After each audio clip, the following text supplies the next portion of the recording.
तो गाइस कैसे हैं आप सब लोग। गूंज के एपिसोड 11 के साथ हाजिर हो। तो लास्ट एपिसोड के एंड पे हमने देखा था कि डायमंड की एबिलिटी यूजर वाला जो लड़का होता है वो डायमंड के बाजू के साथ वहां पर हमारे जो केशिन होता है उसके बैट को वहां पर ब्लॉक कर लेता है, बैट के अटैक को ब्लॉक कर लेता है और साथ चलाकर उसे कहता है चाहे तुम यहाँ पर कितने ही टफ अटैक क्यों ना कर लो, चाहे तुम्हारी स्विंग कितनी ही पावरफुल क्यों ना हो, लेकिन तुम यहाँ पर डायमंड के डिफेंस को नहीं तोड़ पाओगे। और इसी के साथ ही हमारा इमाओका यानी कि हमारा केशिन जो होता है जब उसके पास स्ट्राइक लगाता है तो वो लड़का वहां पर से पीछे की तरफ हट जाता है। तो डायमंड वाला लड़का उसे कहता है कि मुझे समझ नहीं आ रही कि तुम यहाँ पर बेवकूफ हो या फिर तुम्हें समझ नहीं आ रही कि तुम कर क्या रहे हो, चाहे कितना ही फिजिकल अटैक्स क्यों ना कर लो, डायमंड जितना हार्ड होता है तुम उसके खिलाफ यहाँ पर कोई भी अटैक अपना काम नहीं करवा पाओगे, तुम्हारा जो बैट मेरी डायमंड बॉडी को नहीं तोड़ सकता। और इसी के साथ ही हमारा केशिन फिर से अपने बैट जब उसके ऊपर अटैक करता है तो वो कहता है इसने अपने पूरे बाजू को यहाँ पर डायमंड में चेंज कर लिया है। फिर साथ ही वो कहता है अब जबकि मेरे पास यहाँ पर मेटल बैट है और मेरा मेटल बैट पहले जैसा बिल्कुल भी नहीं है, मैंने इसे यहाँ पर हाफ इनहेंस किया हुआ है जिसकी वजह से इसकी स्ट्रेंथ पहले से काफी ज्यादा बढ़ चुकी है। तो इसी के साथ ही हमारा केशिन उसके ऊपर और ज्यादा जोर डालना स्टार्ट करता है। जब वो उसके ऊपर जोर डाल रहा था तो वो डायमंड वाला लड़का जो होता है वहां पर उसके ऊपर बहुत ज्यादा जोर पड़ता है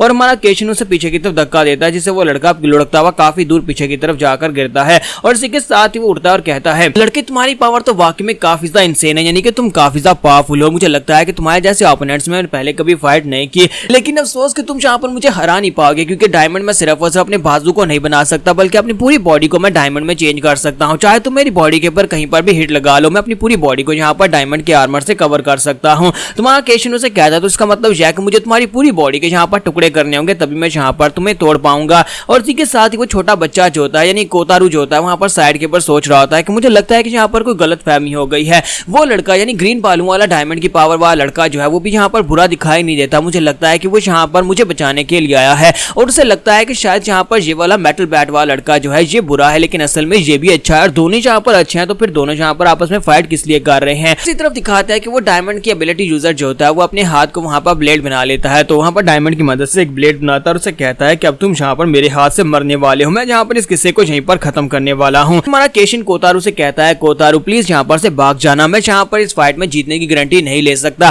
क्योंकि मुझे नहीं लगता कि मैं इस बंदे को यहाँ पर हरा पाऊंगा और जैसे यहाँ पर मैं मरूं तुम यहाँ पर से भाग कर चले जाना। तो कोतारू भी उसकी बात सुनने के बाद सोच रहा था ये दोनों यहाँ पर इस तरह लड़कर मर जाएंगे, मुझे यहाँ पर कुछ ना कुछ तो करना होगा, मुझे इन दोनों को रोकना होगा। और इसी के साथ दोनों ही वहां पर अपना अपना अटैक रेडी कर लेते हैं। एक तरफ से केशिन अपना बैट लेकर आगे बढ़ता है, दूसरा अपने वहां पर डायमंड के ब्लेड को लेकर आगे बढ़ता है और जैसे ही वो दोनों वहां पर एक दूसरे के साथ अपने अटैक्स को टकराने लगते हैं इसी के साथ ही वो लड़का बीच में निकल आता है। तो कोतारू चिल्लाकर उन लोगों से कहता है कि रुक जाओ, तुम दोनों यहाँ पर कर क्या रहे हो, मुझे लगता है कि तुम दोनों यहाँ पर बुरे नहीं हो। दोनों वहां पर अपने अपने अटैक को रोक लेते हैं और कहते हैं कि कोतारू इस बात का क्या मतलब है। तो कोतारू कहता है कि मुझे लगता है कि तुम लोग यहाँ पर बुरे नहीं हो, सिर्फ और सिर्फ तुम लोग मुझे बचाने के लिए सब कुछ कर रहे हो, तो मैं यहाँ पर तुम दोनों को देखकर ही बता सकता हूँ कि तुम दोनों यहाँ पर अच्छे हो। डायमंड वाला लड़का इस बात सुनने के बाद काफी ज्यादा हैरान होता है और कहता है कि इस बात का क्या मतलब है, क्या इस लड़के ने यहाँ पर तुम्हें बचाया है, क्या ये तुम्हें किडनैप करके नहीं लेकर जा रहा था। तो वो उसे कहता है कि नहीं ये मुझे किडनैप करके नहीं लेकर जा रहा था बल्कि ये तो एक अच्छा लड़का है, केशिन खान मुझे अपने साथ लेकर जा रहा था ताकि मैं यहाँ पर सेफ रहूं और कोई दूसरा मॉन्स्टर मुझे मारने की कोशिश ना कर सके। तो ये बात सुनने के बाद डायमंड वाला लड़का कहता है कि इसका मतलब यह कि लड़के तुम कोई बुरे नहीं बल्कि तुम एक अच्छे लड़के हो।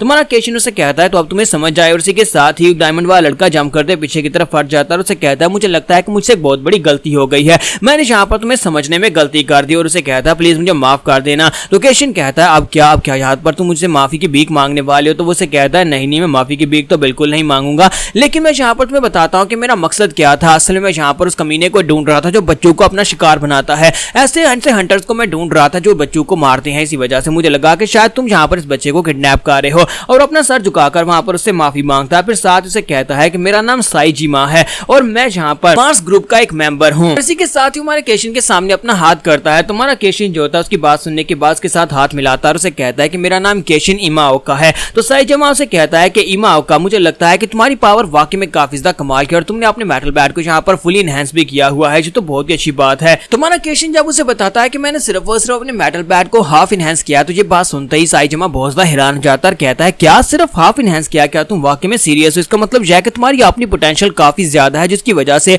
तुम उस मेटल बैट के साथ काफी ज्यादा कंपैटिबल हो, तुम्हारी इस मेटल बैट के साथ कंपैटिबिलिटी अच्छी है, इसी वजह से तुम्हारी पावर लेवल भी काफी ज्यादा बढ़ चुकी है। अगर तुम यहाँ पर उसे फुल लेवल पर कर लोगे तो उसके बाद हम इनसे कोई भी तुम्हारे सामने टिक नहीं पाएगा। शुक्र है कि तुम यहाँ पर एक अच्छे इंसान हो। तो इसी के साथ हमारा केशिन उसे कहता है कि तुमने कहा कि तुम एक ग्रुप यानी मार्स ग्रुप के मेंबर हो, तो मुझे यहाँ पर इस बारे में थोड़ी सी डिटेल्स बताओ। तो वो उसे कहता है कि हाँ मैं तुम्हें बताता हूँ, हम लोग एक ग्रुप जिसका नाम मार्स है उसके मेंबर्स हैं, हम लोग यहाँ पर कमजोरों को प्रोटेक्ट करते हैं, हमारा सिर्फ और सिर्फ एक ही मकसद है ताकि हम लोग यहाँ पर पावरलेस और कमजोर लोगों को प्रोटेक्ट कर सके। तो केशिन कहता है तुम यहाँ पर उन लोगों की बात कर रहे हो जिन लोगों के पास एबिलिटीज नहीं है, यानी कि जिनके पास गिफ्ट्स नहीं है, तुम उनकी बात कर रहे हो। तो वो कहता है कि हाँ मैं यहाँ पर ऐसे ही लोगों की बात कर रहा हूँ। तुम भी अच्छी तरह से जानते हो कि ऐसे लोग यहाँ पर आमतौर पर सभी लोगों का शिकार हो जाते हैं जिनके पास एबिलिटीज होती हैं। हमारा हाइड आउट यहीं पर पास है, क्या तुम वहां पर जाकर देखना चाहोगे? क्या तुम हमारे साथ चलना चाहोगे? तुम्हारा केशिन सोच रहा था कि मुझे नहीं लगता कि ये बंदा यहाँ पर मेरे साथ कोई झूठ बोल रहा है, और ऊपर से ये काफी अच्छा इंसान है और मेरे साथ यहाँ पर कोतारू भी है। मैं एक बच्चे के साथ यहाँ पर इस जगह के ऊपर इस तरह से घूम तो नहीं सकता। अगर वाकई में यहाँ पर कोई ऐसा हाइड आउट है जो कि बच्चों को बचा सकता है तो फिर मुझे लगता है कि मुझे इनके साथ फिलहाल के लिए चले जाना चाहिए।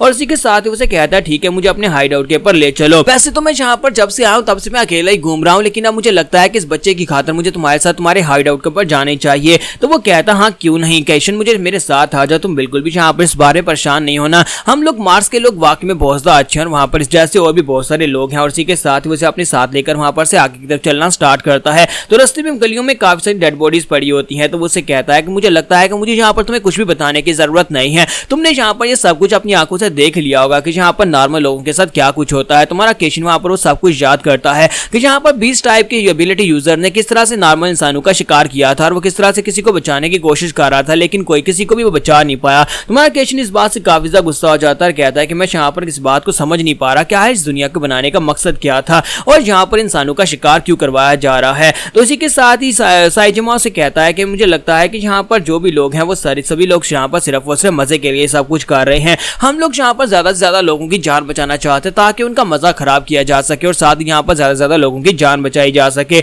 इसी वजह से हम लोग दिन रात यहाँ पर फाइट करते हैं और यहाँ पर पेट्रोलिंग करते रहते हैं ताकि अगर कोई सर्वाइवर हमें यहाँ पर मिले तो उसे हम लोग सेफ एंड साउंड अपने साथ लेकर जा सके, अपने हाइड आउट के ऊपर जाकर छुपा सकें। हम लोग यहाँ पर जितने भी पावरलेस हैं, जितने भी नॉन एबिलिटी यूजर्स हैं, सभी के प्रोटेक्शन का जिम्मा लिया हुआ है। इसी के साथ ही वो उस बिल्डिंग के सामने पहुंच जाता है जहां पर उनकी हाइड आउट होती है। तो उसे कहता है कि यहीं पर हमारी हाइड आउट है, तुम दोनों को फिलहाल के लिए यहीं पर हाइड आउट के बाहर रुकना होगा, मैं जाकर अपने लीडर से बात करता हूं। अगर बॉस ने कहा कि तुम लोग अंदर आ सकते हो तो फिर तुम दोनों यहाँ पर अंदर आ सकते हो, इसलिए प्लीज यहाँ पर रुककर मेरा इंतजार करना। ये हमारा सिक्योरिटी प्रोटोकॉल है, मुझे लगता है कि तुम लोग इस बारे में समझ सकते हो। और इसी के साथ ही उनसे कहता है कि यहीं पर बैठकर वेट करो और दोनों वहीं पर बिल्डिंग के नीचे बैठकर इंतजार करते हैं। तो हमारा कोतारू और हमारा केशिन जो होता है दोनों वहीं पर बैठ जाते हैं। तो कोतारू से कहता है कि मुझे लगता है कि यहाँ पर वो डायमंड वाला बंदा जो है वो सच कह रहा था कि यहाँ पर कोई हाइड आउट है, लेकिन उसे ज्यादा टाइम नहीं लग रहा क्योंकि वो अभी तक यहाँ पर वापस क्यों नहीं आया। तुम्हारा केशिन उसे कहता है कि हाँ उसे वाकई में काफी टाइम लग रहा है, अभी तक उसे आ जाना चाहिए था। और इसी के साथ ही ऊपर से पंख गिरते हुए दिखाई देते हैं। तो हमारा केशिन जो होता है उसे महसूस होता है कि यहाँ पर कोई तो है जो यहाँ पर एबिलिटी यूजर है